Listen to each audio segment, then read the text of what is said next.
طب ماشي اوكي يلا بينا، عشان قسما بالله النهارده الموضوع ما هيعدي على خير، ويا انا انت وحلوا انتوا بقى يا جدعان عشان انا اتخنقت. كيفن جاميرو باريس سان جيرمان بي اس جي. تشافي هرنانديز. طيب تشافي 3 كوبا ديل ري. روديني ماشي لعب مع فينيسيوس. كريم بنزيما. بنزيما نحطه خانة سوبر فرنسي مرتين. ليونيل ميسي.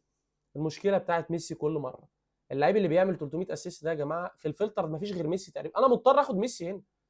رونالدينيو جاوتشو. طيب خد كاس العالم. جابرييل خيسوس. كوميونيتي شيلد مع السيتي. زلاتان. والله زلاتان جاي يعمل ايه هنا زلاتان؟ ما لعبش طبعا مع هاري كين، سكيب يا سيدي عدي. توماس مولر. الماني. نيمار جونيور. نيمار يا باي على الرخامه يا باي. عدي ملوش حاجه. دراكسلر. بنفيكا. انا عارف والله مجرد ما اختار بنفيكا هيقوم طالع لي جواو ماريو اللي هو ملوش حاجه في الفلتر غير بنفيكا.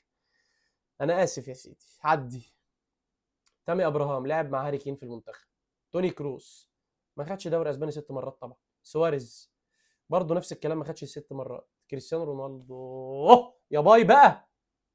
ايه يا جدعان مش كده والله، ما هو برضه ما خدش 6 مرات ومش ارجنتيني الراجل. مش بالعافيه، هي مش بالعافيه. وانا ليا ليميت في الطاقه، يعني في لحظه هنفجر فيها، فخلي بالكم يا جدعان مني والنبي عشان انا بدات اتضايق.